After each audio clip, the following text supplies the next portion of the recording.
Petrol পাম্পে বাড়ছে যানবাহনের সারি। তেলের মজুদ প্রতিরোধে ১৯ ডিপোতে বিজিবি মোতায়েন।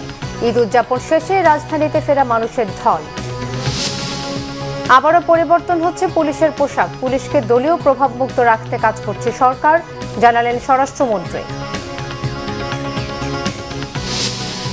ত্রয়োদশ সংসদের সংসদ কমিটির প্রথম বৈঠক অনুষ্ঠিত। অধিবেশনে অডিও বিভ্রাট স্যাবোটেজ, বললেন চিফ হুইপ। কারণ অনুসন্ধানে তদন্ত কমিটি গঠন। দেখছিলেন ক্রাউন সিমেন্ট সংবাদ শিরোনাম, এবারে বিস্তারিত। জ্বালানি তেল সংগ্রহে ভোগান্তি কমছেই না। শনিবারও লম্বা লাইন দেখা গেছে রাজধানীর পেট্রোল পাম্পগুলোতে। তেল না থাকায় ভোর থেকে পাম্পের সামনে লাইনে দাঁড়িয়েছেন অনেকেই। পাম্প সংশ্লিষ্টরা বলছেন, ডিপো থেকে কোটা পদ্ধতিতে তেল সরবরাহ করায় গ্রাহকদের চাহিদা মিটছে না। এদিকে নিরবিচ্ছিন্ন জ্বালানি তেল সরবরাহে দেশের ১৯টি ডিপোতে বিজিবি মোতায়েন করা হয়েছে। নাবিল জাহাঙ্গীরের রিপোর্ট। রাজধানীর পাম্পগুলোর সামনে তেল সংগ্রহে লম্বা লাইন এখন প্রতিদিনের চিত্র। যুক্তরাষ্ট্র ইরান যুদ্ধের ফলে বিশ্বব্যাপী সৃষ্ট তেল সংকট ভোগাচ্ছে বাংলাদেশকেও। বিজয় সরণির ট্রাস্ট ফিলিং স্টেশনের সামনে এই লাইন শুরু হয়েছে ভোর থেকে। তেল না থাকায় বিক্রি বন্ধ রেখেছে কর্তৃপক্ষ। এখানে সকাল 7:30 থেকে এখন পর্যন্ত আসি, 3-4 ঘন্টার উপরে এলো। ওনারা বলতেছে যে 2টার দিকে দিবে। এখন আসলে 2টার দিকে দিবে না 3টার দিকে দিবে এটা বলা যাচ্ছে না। আমি সকাল 6:30 থেকে এখানে এসেছি। সকাল 8টার মধ্যে অ্যাটেন্ডেন্স দিয়েছি অফিসের জন্য। বাইক এখানে রেখে তালা মেরে তারপরে গেছি অ্যাটেন্ডেন্স দিতে বাড্ডাতে। আমি একটা জেনারেল ম্যানেজারে জব করি। আমার অর্ডারের জন্য বিভিন্ন হাউসে বাইং হাউসে যাইতে হয়, বাইরের সঙ্গে কথা বলতে হয়, আমি যাইতে পারি নাই। পাম্প সংশ্লিষ্টরা বলছেন, ডিপো থেকে পাম্প প্রতি নির্দিষ্ট পরিমাণ তেল সরবরাহ করায় গ্রাহকদের ভোগান্তিতে পড়তে হচ্ছে। কোটা সিস্টেম করে ফেলছে, আমাদেরকে যতটুকু বরাদ্দ দেয় ততটুকু আমরা নিয়ে আসি, এর বেশি আমাদেরকে দিতে যাচ্ছে না। আমাদের কোনো রেশনিং সিস্টেম, আমরা গ্রাহকরে পর্যাপ্ত পরিমাণে গাড়ি ফুল করে আমরা দিচ্ছি। যেসব পাম্পে তেল আছে সেখানেও দেখা গেছে লম্বা লাইন। জ্বালানি তেল কিনতে অপেক্ষা করতে হচ্ছে ঘন্টার পর ঘন্টা। তেলের সংকট নাই, সংকটটা হলো আমাদের মনের সংকট। আমি আজকে 600 টাকা তেল পেয়েছি, আমি কেন সেকেন্ড টাইম ফেরত দেওয়ার দাঁড়ালাম এখানে ট্যাঙ্কের ভরার জন্য? আরেকজনকে সুযোগ করে দিই, আমরা আসলে সুযোগ তৈরি করতে দিচ্ছি না। এটা হলো আমাদের মেন সমস্যা। আমি এর আগে প্রায় 5-6টা পাম্পে গেছি, একটা পাম্পে তেল পাই নাই। আর এখানে এসে দেখতেছি আপনার এই পাম্পে তেল আছে, কিন্তু এখন ওরকমভাবে অনেক বড় সিরিয়াল দেখতেছি আর কি। এদিকে জ্বালানি তেলের নিরাপত্তা ও নিরবচ্ছিন্ন সরবরাহ নিশ্চিতে বেশ কিছু ডিপোতে বিজিবি মোতায়েনের সিদ্ধান্ত নিয়েছে সরকার। নাবিল জাহাঙ্গীর, বাংলা ভিশন, ঢাকা। ডিপোগুলো থেকে তেল সরবরাহে অনিয়ম ও পাম্প মালিকদের সিন্ডিকেটের কারণে কৃত্রিম সংকট দেখা দিয়েছে বলে জানিয়েছেন বিদ্যুৎ ও জ্বালানি মন্ত্রী ইকবাল হাসান মাহমুদ। সিরাজগঞ্জ, বাঘাবাড়ী তেল ডিপো সহ বিভিন্ন পাম্পে শুক্রবার রাতভর অভিযানকালে তিনি এসব কথা বলেন। ডিপোগুলোতে অভিযান ও পরিদর্শন শেষে ডিপোর কর্মকর্তাদের নিয়ম মেনে তেল সরবরাহের নির্দেশনা দেন মন্ত্রী। বলেন, অভিযান অব্যাহত থাকবে, খুব দ্রুত পরিস্থিতি স্বাভাবিক হবে বলেও জানান মন্ত্রী। অভিযানে উপস্থিত ছিলেন জেলা প্রশাসক মোহাম্মদ আমিনুল ইসলাম, ডিডিএলজি মোহাম্মদ কামরুল ইসলাম সহ ঊর্ধ্বতন কর্মকর্তারা।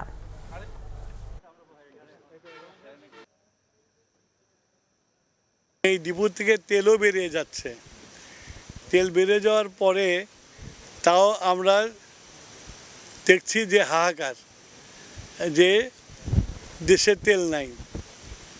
এইটাকে কীভাবে সুষম করা যায়, কিভাবে তেলগুলোকে দিলে এই কথাগুলো বলতে না পারে, সেইটা ডিপোতে এসে ডিপোদের যারা ডিপো ইনচার্জ আছে তাদের সাথে আলোচনা করলাম। আলোচনা করে তাদেরকে নির্দেশনা দিলাম যেন প্রত্যেকটা পাম্পে তেল যায় এবং সেই তেল যেন প্রত্যেকটা পাম্পে ঠিক মতো তেল যাবে। সেই জন্য আমার রাত করে এখানে আসা আর দেখা যে এই ডিপোতে সিন্ডিকেট কি কাজ করছে না কিনা সেটা দেখা। চোরাচালানি বন্ধ চোরা কারবারি বন্ধ করার জন্য আমি আসছি। চট্টগ্রামে পেট্রোল পাম্পগুলোতে আজও গ্রাহকদের দীর্ঘ লাইন। তেল নিতে অপেক্ষা করতে হচ্ছে ঘন্টার পর ঘন্টা। শনিবার সকাল থেকে ফিলিং স্টেশনগুলোতে মোটরসাইকেল, প্রাইভেট কার ও সিএনজি চালিত যানবাহনের দীর্ঘ সারি। কোনো কোনো ফিলিং স্টেশন থেকে জ্বালানি মিললেও কিছু কিছু পেট্রোল পাম্পে তেল না দেওয়ায় ফিরতে হচ্ছে গ্রাহকদের। পেট্রোল পাম্প সংশ্লিষ্টরা বলছেন, অনেক চালক প্রয়োজনের তুলনায় বেশি তেল নিতে চাইছেন। আবার একই ব্যক্তি ভিন্ন ভিন্ন ফিলিং স্টেশন থেকে বারবার জ্বালানি নিচ্ছেন, ফলে দ্রুত মজুদ শেষ হয়ে যাচ্ছে। ছুটির শেষ দিন আজ। ছুটি শেষে ঢাকায় ফিরতি মানুষের চাপ বেড়েছে। নারীর টানে বাড়ি যাওয়া এসব মানুষ প্রিয়জনদের সঙ্গে সময় কাটিয়ে নিজ কর্মস্থলে যোগ দিতে ফিরছেন ঢাকায়। এবারে ফিরতি যাত্রায় অভিযোগের সংখ্যাও বেশ কম। নির্বিঘ্নে রাজধানীতে ফিরতে পেরে স্বস্তি প্রকাশ করেছেন যাত্রীরা। আরিফিন শাওনের রিপোর্ট। ঈদের লম্বা ছুটি শেষে রাজধানী ঢাকায় ফিরতে শুরু করেছে বিভিন্ন শ্রেণী পেশার মানুষ। শনিবার সকাল থেকেই কমলাপুর স্টেশনে ঢাকামুখী মানুষের ভিড়। স্টেশনে একের পর এক প্রবেশ করে দেশের বিভিন্ন প্রান্ত থেকে ছেড়ে আসা আন্তনগর ট্রেন। এসব ট্রেনে যাত্রীর চাপ বেশি থাকায় অনেকে ট্রেনের ছাদে ও দরজার কাছে দাঁড়িয়ে ঢাকায় ফিরছে। মূলত শিক্ষার্থী, বেসরকারি চাকরিজীবী ও তাদের পরিবারের সদস্যরা বেশি ফিরছেন আজ। পরিবারের সাথে ঈদ আনন্দ ভাগাভাগি করে ফিরলেও যাত্রীদের চোখে মুখে ছিল দীর্ঘযাত্রার ক্লান্তির ছাপ। যাওয়ার সময় একটু চাপ বেশি ছিল, ওই সময় একটু কষ্ট হয়েছিল, বাট ফেরাটা খুব ভালো হয়েছে আর কি। ঈদ যাত্রাও ভালোই কেটেছে, না কোনো সমস্যা হয়নি। না, ট্রেনে হচ্ছে যে একটু মানুষের চাপ ছিল যেহেতু ছুটিটা শেষ, তবে খুব একটা সমস্যা হয়নি। আল্লাহ তাআলার কাছে লাখ লাখ শুকরিয়া যে ঈদ সুন্দর মতো কাটে আবার ঢাকা শহরে আসতে পারছি। তবে কিছু অভিযোগ ছাড়া সবটুকু যাত্রার স্বস্তি ছিল বলে জানিয়েছেন তারা। আসতে আজকে গাড়ি লেট হয়েছে। ব্রাহ্মণবাড়িয়ার টাইম হইল আপনার 3:30, ব্রাহ্মণবাড়িয়া আইসে মনে হয় 5টা তো 5:45 হইতে পারে। প্রচুর লোক ছিল এবং হচ্ছে যে প্রত্যেকটা স্টেশনে ওরা লোক নিয়ে নিছে। আসতে একটু হ্যাসেল হয়েছে, ফ্যামিলি নিয়ে আসতে একটু হ্যাসেল হয়েছে। মানুষের অনেক ভিড়, ছাদে উঠেও আসছে অনেক মানুষ। আমরা তো কেবিনে করে আসছি, তারপরেও আসলে বের হওয়ার মতো জায়গা পাই নাই। এদিন রাজধানীমুখী যাত্রীর চাপ থাকার সাথে সাথে ঢাকা থেকে অন্যত্র যাওয়া যাত্রীর সংখ্যাও ছিল বেশ। আরিফিন শাওন, বাংলা ভিশন, ঢাকা। ফের পরিবর্তন আসছে পুলিশের পোশাকে। ফিরে যেতে পারে ঐতিহ্যবাহী যে কোনো একটি পোশাকে, জানিয়েছেন স্বরাষ্ট্রমন্ত্রী সালাউদ্দিন আহমদ। শনিবার সকালে রাজশাহীর সারদায় বাংলাদেশ পুলিশ একাডেমিতে 43তম বিসিএস শিক্ষানবিশ সহকারী পুলিশ সুপার ব্যাচের প্রশিক্ষণ সমাপনীর প্রধান অতিথির বক্তব্যে তিনি এই কথা বলেন। স্বরাষ্ট্রমন্ত্রী বলেন, বর্তমান সরকার বিশ্বাস করে পুলিশ কোনো বিশেষ দলের বা গোষ্ঠীর লাঠি বাহিনী নয়, পুলিশ হবে জনগণের বন্ধু। পুলিশ বাহিনীকে দলীয় প্রভাব মুক্ত করে একটি আধুনিক সেবাধর্মী ও মানবিক সংস্থায় রূপান্তর করাই সরকারের মূল লক্ষ্য। এরই মধ্যে জনবল বৃদ্ধি সহ নানাবিধ উদ্যোগ গ্রহণ করা হয়েছে। ত্রয়োদশ জাতীয় সংসদের কার্যক্রমকে গতিশীল করতে জাতীয় সংসদ কমিটির প্রথম বৈঠক অনুষ্ঠিত হয়েছে। শনিবার সকালে জাতীয় সংসদ সচিবালয়ের ক্যাবিনেট কক্ষে এই বৈঠক অনুষ্ঠিত হয়। এতে সভাপতিত্ব করেন চিফ হুইপ নুরুল ইসলাম মনি। উপস্থিত ছিলেন বিরোধী দলীয় উপনেতা ডাক্তার আব্দুল্লাহ তাহের সহ কমিটির 11 সদস্য। বৈঠক শেষে চিফ হুইপ জানান, সংসদ অধিবেশনে অডিও বিভ্রাটকে স্যাবোটেজ মনে করে সংসদীয় কমিটি। কারণ অনুসন্ধানে তদন্ত কমিটি গঠন করা হয়েছে। 3 এপ্রিলের মধ্যে তদন্ত কমিটিকে প্রতিবেদন দাখিল করতে হবে। এদিকে বিকেল 4টায় জাতীয় সংসদের সরকারি দলের সংসদীয় সভাও অনুষ্ঠিত হবে। সংসদ ভবনের সরকার দলীয় সভাকক্ষে ও বৈঠক হবে। বিএনপি সংসদীয় দলের সভায় অন্তর্বর্তী সরকারের সময় জারি করা 133টি অধ্যাদেশের বিষয়ে আলোচনা হতে পারে। এসব অধ্যাদেশের বিষয়ে আগামী 2 এপ্রিলের মধ্যে জাতীয় সংসদের বিশেষ কমিটির প্রতিবেদন দেওয়ার কথা রয়েছে। রবিবার থেকে ত্রয়োদশ জাতীয় সংসদের বৈঠক শুরু হবে। সংসদের এই অধিবেশন চলবে আগামী 30 এপ্রিল পর্যন্ত। পার্লামেন্টের জন্য রিয়েলি প্রাণবন্ত হয় এবং দেশের সকল সমস্যা যেন পার্লামেন্টে আসে এবং সমাধানও যেন এখান থেকে হয়। 133টা যে অধ্যাদেশ, এটা নিয়ে তো অর্ডিন্যান্স কমিটির মিটিং হয়েছে। হ্যাঁ, এগুলো হয়তো বিল পাস হবে। এই সমস্ত বিষয়গুলো নিয়ে সাধারণত আলোচনা হয়। এই আর কি সংসদ নেতা এবং আমাদের যারা সিনিয়র পার্লামেন্ট সদস্য আছে একটা হয়তো দিক নির্দেশনা দেবে যে পার্লামেন্ট কোন পদ্ধতিতে হয়তো পরিচালিত হবে। এই বিষয়গুলো নিয়ে আলোচনা হয়। দর্শক, এই মুহূর্তে সংসদ ভবনে আছেন বিশেষ প্রতিনিধি আহমেদ সরোয়ার। সরাসরি যুক্ত হচ্ছি তার সঙ্গে। সরোয়ার, বৈঠকে কি নিয়ে আলোচনা হলো, এই বিষয়ে কিছু জানতে পেরেছেন কি? সংসদের যে হাউস কমিটির বৈঠক, তাতে চিফ হুইপ বৈঠক শেষে বেরিয়ে আমাদেরকে যেটা জানিয়েছেন, মূলত সংসদ সদস্যদের আবাসন ব্যবস্থা এবং সাউন্ড সিস্টেম নিয়ে, সংসদ অধিবেশন কক্ষের সাউন্ড সিস্টেম নিয়ে ওনারা আলোচনা করেছেন। অন্যান্য বিষয়ে আলোচনা করেছেন, তো এই বিষয়গুলো মূলত প্রধানত স্থান পেয়েছে। কারণ হচ্ছে আপনি জানেন যে সংসদের উদ্বোধনী অধিবেশনে সাউন্ড সিস্টেম নিয়ে একটি বিরক্তিকর অবস্থা তৈরি হয়েছিল এবং এর পরবর্তী অধিবেশনগুলোতে সংসদ সদস্যরাও এই সাউন্ড সিস্টেম নিয়ে বিভিন্ন অভিযোগ করেছেন। অনুযোগ করেছেন, বিশেষ করে হেডফোন নিয়ে কথা বলেছেন। এই পুরো বিষয়গুলো আসলে একটা তদন্ত কমিটি করা হয়েছে সার্জেন্ট অ্যান্ড আর্মসের নেতৃত্বে, এবং 3 দিনের মধ্যে বা 3 কার্য দিবসের মধ্যে এটার রিপোর্ট দিতে বলা হয়েছে। চিফ হুইপ যেটা বলেছেন যে তারা ধারণা করছেন যে এটা হয়তো সাবোটাজের জন্য করা হতে পারে, তারপর এটা সাবোটাজ নাকি সিস্টেমের ত্রুটি এইটা আসলে এই কমিটি, তদন্ত কমিটি বের করে দেবেন। তারপর আজকের কমিটিতে এই বিষয়ে বিশেষজ্ঞ যে বুয়েটের কয়েকজন অধ্যাপকও মনে হয় এই ইয়াতে বৈঠকে যোগ দিয়েছেন।